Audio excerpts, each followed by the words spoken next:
Hey guys, this is Alfred back with another video, and in today's video we'll be talking about the new Honkai style event, which basically gives you a 300% drop rate in this simulated universe. I'll be talking about which is the simulated universe you should be putting your trailblaze power in and you should be investing in. These suggestions I give is a very general one, so something specific to your account may not apply, but I will be talking about which are the best ornaments in the game right now, and hopefully you're able to make a decision based on my opinions. Now the first world I recommend is World 7. World 7 has two of the strongest ornaments in the game right now. The first one is Rutilan Arena, a very strong crit rate ornament piece. Basically, when you hit 70% crit rate, you increase your basic attack and skill damage by 20%. And this is just very good because whenever you take a turn, you're forced to basically use a basic attack or a skill. And generally, for most DPS, you want to build a lot of crit on them. So getting this 70% crit is not that difficult, especially when you have 8% free from the ornaments,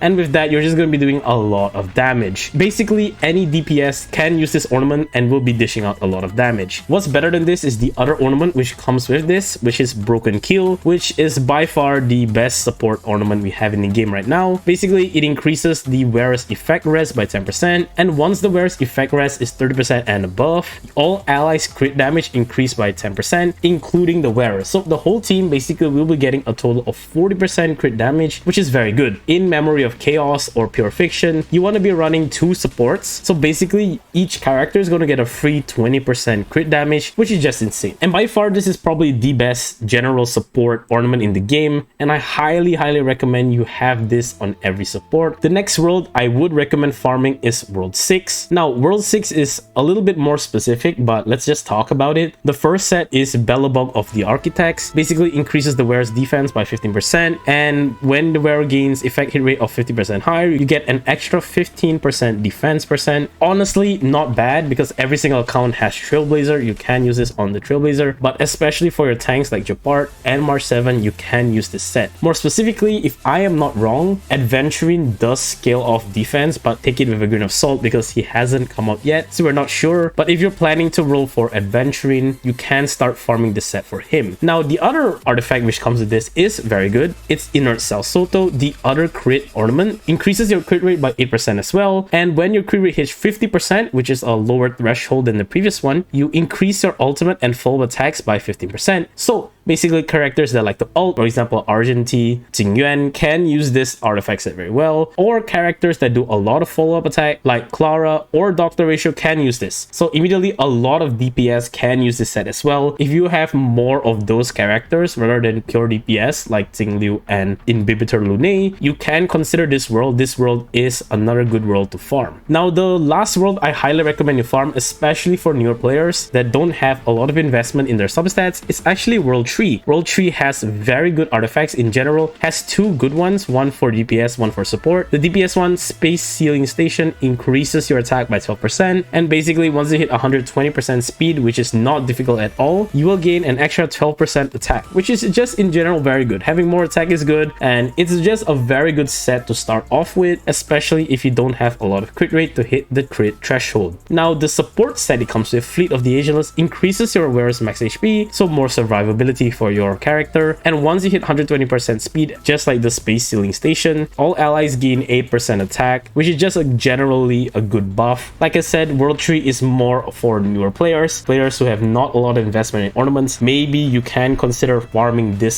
simulated universe first before proceeding to the better ones, but obviously if you can, please farm World 6 and World 7. They have one of the best ornament sets out there. So those are the more general ones. Obviously if you have certain characters that want certain artifact sets, you can go for it. I'm going to just briefly talk about some of the decent artifact sets out there you can consider farming. The first one is Izumo Gensei. This is especially for Acheron users. Izumo Gensei is perfect for Acheron. So if you're going to build your Acheron and you don't have good artifact sets, personally I will be investing in this world, which is World 9 by the way. The other good one you can consider, especially if you have Kafka and you have a lot of DOT characters, is World 8. World 8 comes with Firmament Frontline Lamoth, which increases your attack by 12%. And once you hit the 135 speed or 160 threshold, your character deals more damage. So if you actually do the math, dealing 12% more damage is actually better than gaining 12% more attack. So in that case, a lot of DOT characters can use this. Even your main DPS can use this if you have enough crit. So overall, these are the worlds I recommend farming: World 3, World 6, World 7, World 8, and World 9. Obviously, if you're investing in different characters and you need to use different ornaments, you can go ahead and invest in them. But for the time being, these are the ones that I find are very good in the meta right now and will definitely be a very good investment in your account in the long run. And with that, thank you guys so much for watching this video. If you like this kind of videos, please do leave a like. It shows me I should be doing more. Comment down below which world you'll be farming and which characters you're going to be farming for. Check out my previous video. I talk about World 9 in specific, whether it's actually worth farming. And in my conclusion, it actually is, as long as you're farming for Acheron. And lastly, do subscribe. We'll be doing more of this in the future. And with that,